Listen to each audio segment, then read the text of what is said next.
Good morning बच्चों।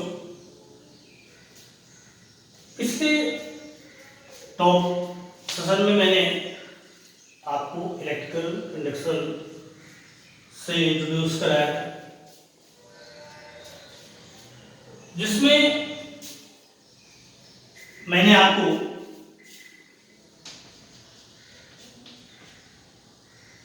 वैद्युत धारा किस प्रकार से प्रवाहित होती है, कौन कौन से फैक्टर हैं,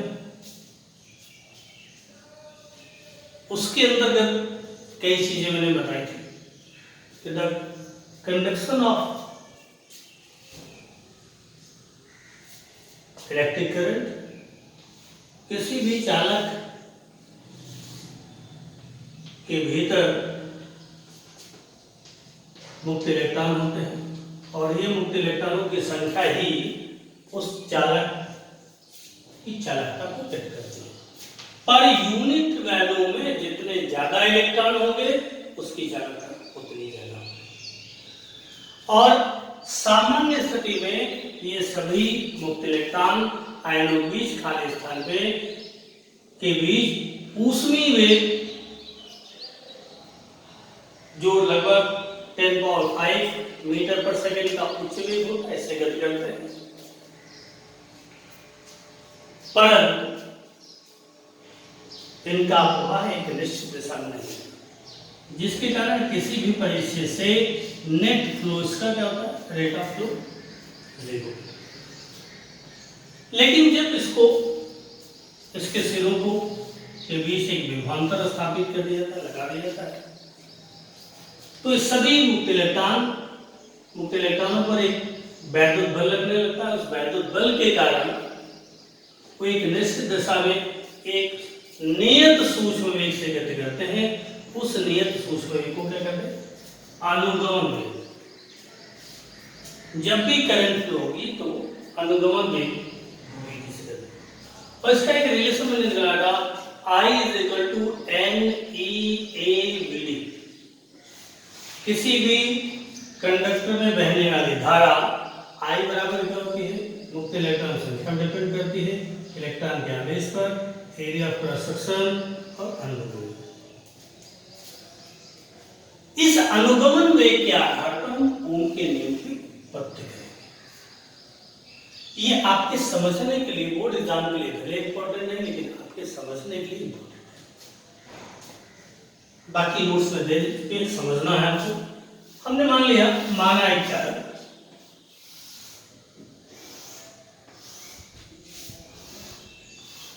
जिसकी लंबाई है,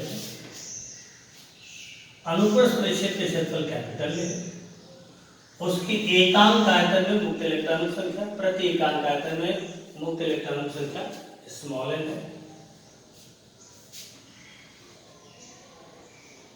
इलेक्ट्रॉन का आवेश E। जब इसे इस सिरों के बीच कोई विभवांतर भी स्थापित कर दिया जाता है तो ये सभी इलेक्ट्रॉन अनुगमन वेग Vd से गति करेंगे।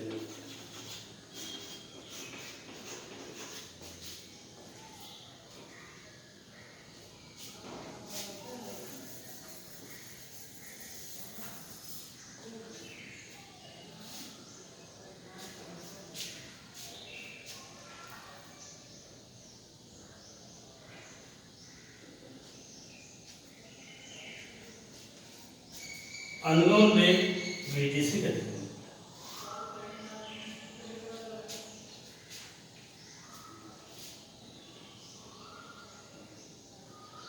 और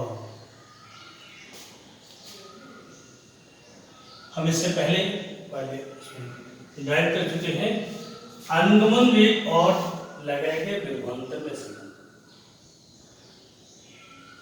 देखिए मैंने लास्ट टॉपिक में मैंने लिखवाया एकांक आयतन में मुक्त इलेक्ट्रॉनों का उसमें भी U1 U2 U3 है। तो जैसे विभवांतर लगाते हैं, जैसे एक बार देख लीजिए, जैसे विभवांतर स्थापित करते हैं प्रत्येक इलेक्ट्रॉन पर एक बल लगता है E × कैपिटल, या विभवांतर V लगाने पर वैद्युत क्षेत्र कितना होगा V/। जैसे हमने बैटरी के टर्मिनल को जोड़ा, प्रत्येक एक वैद्युत क्षेत्र स्थापित हो गया E। इस वैद्युत क्षेत्र के कारण प्रत्येक इलेक्ट्रॉन पर एक बल लगेगा और इस बल के कारण प्रत्येक इलेक्ट्रॉन पर एक त्वरण उत्पन्न होगा। E into capital E by M, या कर सकते हैं V by M.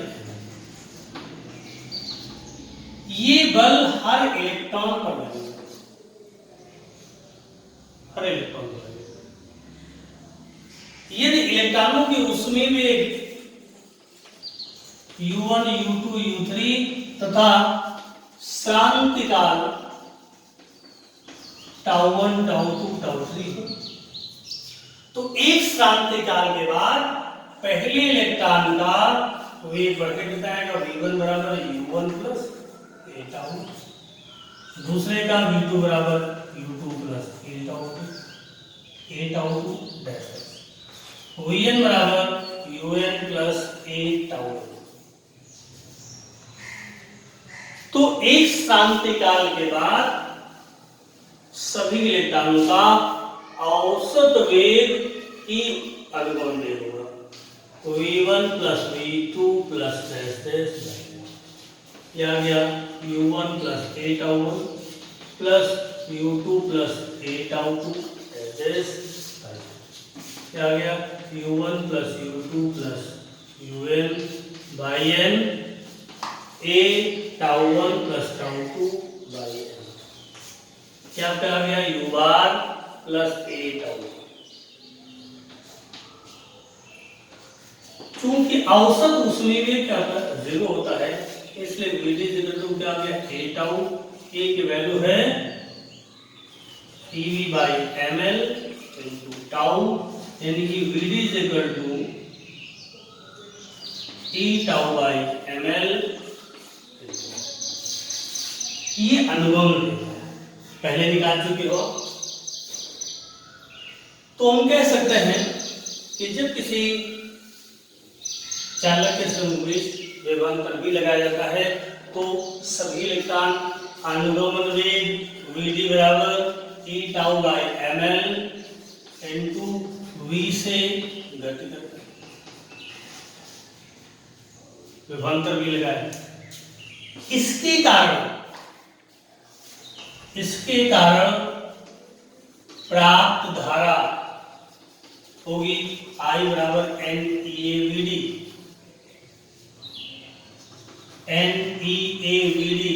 E tau by ml into V, ये बन गया Ne square a tau by ml into V।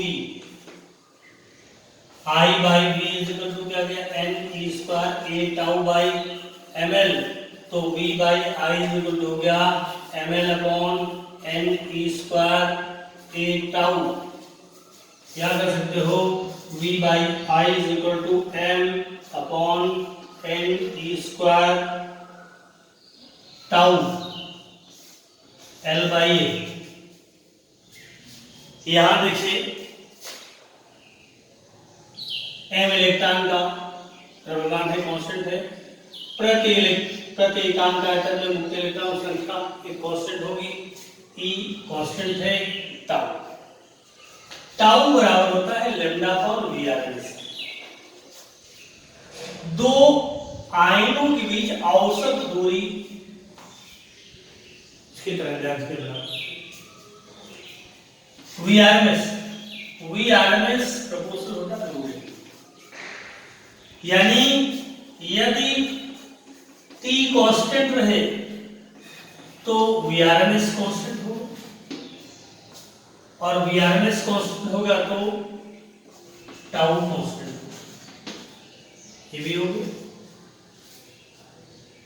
यानी कि यदि किसी चालक की भौतिक अवस्थाएं फिजिकली अगर चालक वही रहे तो लंबाई कांस्टेंट रहेगी, एरिया कांस्टेंट रहेगा, ये सारा कांस्टेंट, तो ताप कांस्टेंट है तो टाउ कांस्टेंट है, यानी कि ये कांस्टेंट वैल्यू है। और इसी कांस्टेंट को क्या करते हैं आगे, यानी कि यहां से निकला V upon I is equal to R और R इज इक्वल टू हुआ m upon N E square tau L.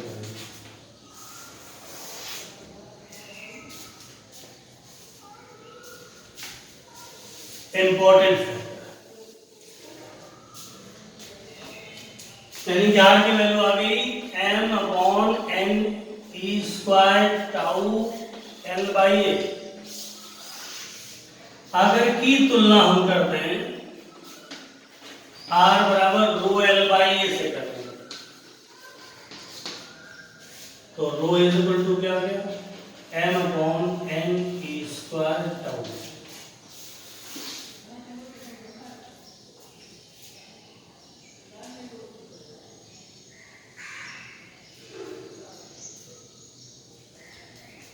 इसको कहते हैं विशिष्ट।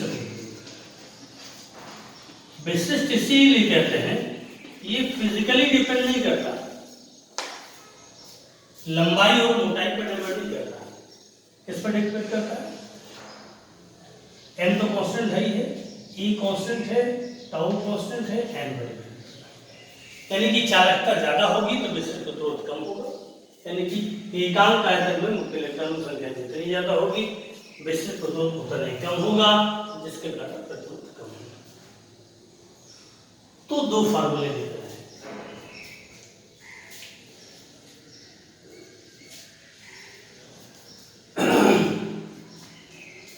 अगली चीज आती है विशिष्ट चालकता।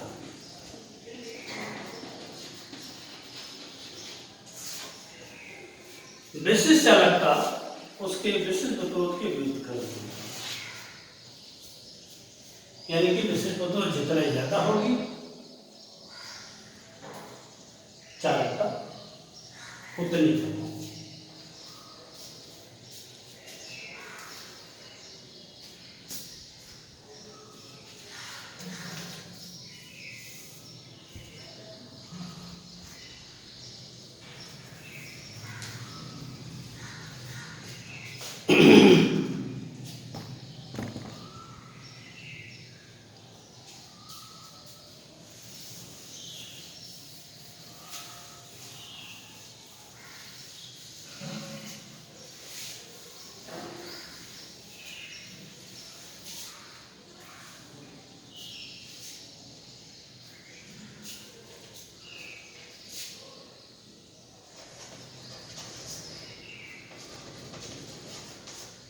प्रतिरोध पर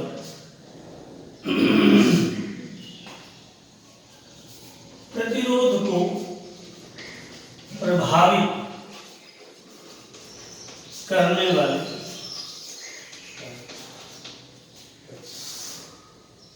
आप फॉर्मूला देखिए, R is equal to M upon R is equal to M upon N square tau और एन।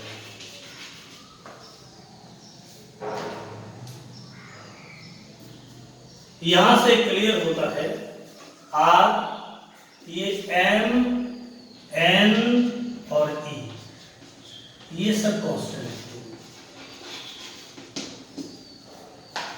आर प्रोपोर्शनल क्या है, बाकी सारी चीजें कांस्टेंट रहेंगे तो आर प्रोपोर्शनल टू एन, लंबाई कांस्टेंट है तो आर प्रोपोर्शनल टू 1/n पढ़ते हैं। तीसरा फैक्टर यह आता है आर प्रोपोर्शनल टू 1/τ श्रांति।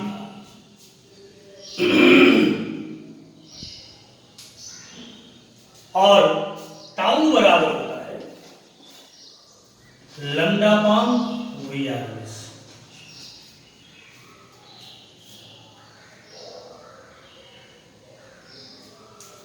और वीआरएस प्रोपोर्शनल होता है एब्सोल्यूट टेम्परेचर पर अंदाज। ये कह सकते हो लैम्डा बाई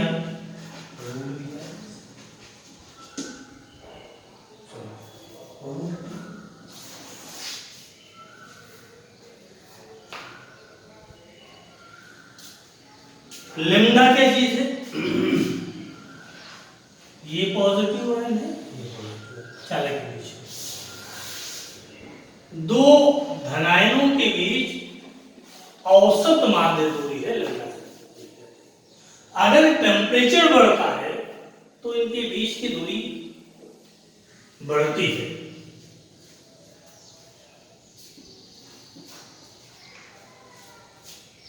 और अगर दूरी बढ़ेगी तो टाउ बढ़ेगा, और टाउ बढ़ेगा तो यहां से क्लियर होता है टाउ प्रोपोर्शनल टू लैम्डा और टाउ प्रोपोर्शनल टू ताप बढ़ाने पर औसत माध्य दूरी बढ़ जाती है, जिसके कारण टाउ बढ़ता है, और टाउ बढ़ेगा तो आर बढ़ेगा।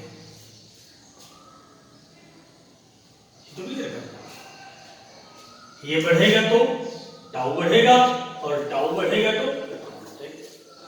साथ में ताप बढ़ने पर ये फॉर्मूला क्या होता है, टाउ घटता है, और टाउ घटता है तो यानी कि यहां पर दो फैक्टर है, ताप पर दो निर्भर करते हैं, वीआरएमएस और ताप बढ़ने पर ये बढ़ता है तो टाउ घटेगा, टाउ घटेगा तो आर घटेगा। ताप बढ़ने पर लैम्डा बढ़ेगा, और लैम्डा बढ़ेगा तो टाउ बढ़ेगा, टाउ बढ़ेगा तो आर घटेगा। साथ में कहता है ताप बढ़ने पर वीआरएमएस बढ़ेगा, और वीआरएमएस बढ़ेगा तो टाउ घटेगा, टाउ घटेगा तो आर बढ़ेगा। यानी कि टाउ का मान लैम्डा और इस पर डिपेंड करता है। ताप बढ़ने पर लैम्डा में जो बढ़ोतरी होती है उसकी तुलना में वीआरएमएस ज्यादा बढ़ता है। यानी कि दोनों फैक्टर हैं, ताप इसको ज्यादा प्रभावित करता है, इसको कम प्रभावित करता है, जिसके कारण इसके कारण टाउ में होने वाला परिवर्तन लैम्डा के तुलना में अधिक होता है। फलतः ये कहा जाता है ताप बढ़ने पर टाउ की वैल्यू घटती है, और टाउ की वैल्यू घटने से आर का मान बढ़ेगा। यही कारण है कि किसी चालक का ताप बढ़ जाने पर उसका प्रतिरोध बढ़ता है। यही कारण है कि परिपथ में निरंतर धारा नहीं प्रवाहित की जाती, क्योंकि अगर चालक का ताप बढ़ जाएगा तो प्रतिरोध बढ़ जाएगा। तो तीन फैक्टर हैं,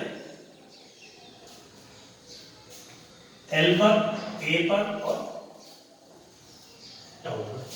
बाकी दो चीजें आपने पढ़ी होगी, हाई स्कूल में पढ़ रखी है, आर बराबर R1 plus R2 plus R3 S, और दूसरा समांतर क्रम में R1 plus R2 plus R3 श्रेणी के बहुत समांतर क्रम से।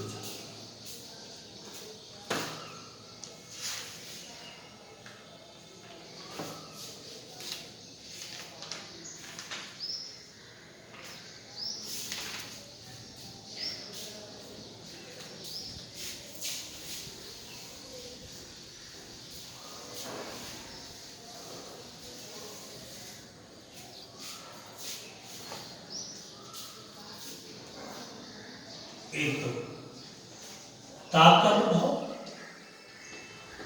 और दूसरा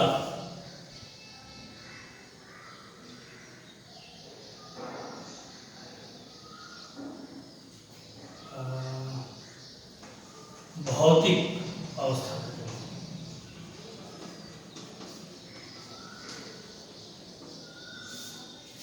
ये न्यूमेरिकल पॉइंट्स के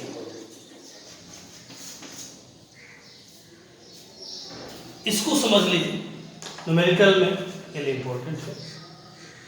जैसे कहा जाए एक चालक जिसकी लंबाई L है, क्रॉस सेक्शन एरिया A है, उसका विशिष्ट प्रतिरोध, ये मटेरियल पर डिपेंड करता है, तो इस चालक का प्रतिरोध होगा R1 = ρL। ध्यान दीजिएगा, अब पहला कहता है यदि चालक को खींचकर लंबाई दो गुनी कर दे तो आर क्या होगा? क्या कहा? खींच कर। तो लंबाई देखिए यहां पे एक शब्द यूज किया गया खींच कर। खींच कर का मतलब अगर खींचा गया लंबाई तो बढ़ जाएगी, साथ में मोटाई बढ़ जाएगी। तो L2 इज इक्वल टू क्या आएगा? या L dash is equal to क्या होगा? साथ में मोटाई इसकी बदल जाएगी। साथ में मोटाई इसकी क्या होगी? चेंज करेगी। जबकि आयतन क्या है? कांस्टेंट रहेगा। आयतन का मतलब AL गुणे A dash into L dash. तो AL है, ध्यान दीजिएगा A डैश आपको निकालना है, ये कितना होगा? 12। L और L कट गया तो A डैश कितना होगा? आपने लंबाई दूनी किया तो उसकी मोटाई कितनी होगी? आधी होगी। तब R डैश कितना होगा? Rho L dash by A dash. Rho L dash कितना है? 12 है। ये कितना है? A बाई 2 है। 2 पर चला गया, 2 into 2 rho L by A। ठीक है, डबल हो गया। आपने लंबाई गुना किया तो R प्रोपोर्शनल क्या होता है? L।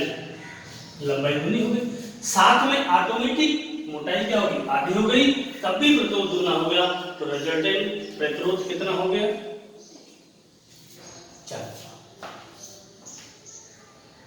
ऐसे कर कह दिया जाए तार को मोड़ कर लंबाई आधी कर रहे,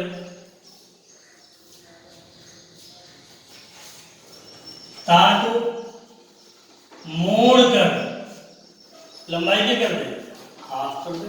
तो L डैश कितना हो गया? L by 2। साथ में A डैश बढ़ जाएगा। तो वैसे ही A into L is equal to A dash into L dash. AL है A dash into L by 2। तो A डैश कितना होगा?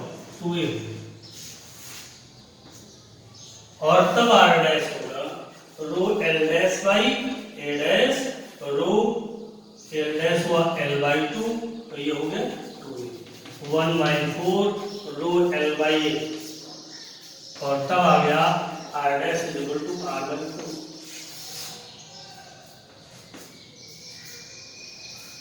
अगर मोड़ करना कहा जाए, हटा दिया जाए, इसको हटा दिया जाए, लंबाई दूनी कर दे, तब ये फार्मूला लगेगा और कुछ नहीं। यानी कि लंबाई दूनी मतलब एक तार L लंबा है, दूसरा 12 हो जाए तो लंबाई दूनी हुई, प्रतिरोध दूना होगा। लंबाई दूनी कर दे तो प्रतिरोध क्या आएगा? दूना हो जाएगा। मोटाई आधी कर दे तो प्रतिरोध दूना हो जाएगा। खींच के करने में जो चीज बदलती है, लंबाई बदल गई तो मोटाई ऑटोमेटिक चेंज हो जाएगी। This is the important point. तो इस तरह से कंडक्शन में आप इतना ही पढ़ेंगे, बाकी नोट्स में दे दिए गए, एक बार रिवाइज करिए। फिर आगे एक रेजिस्टेंस की कलर कोडिंग बताएं।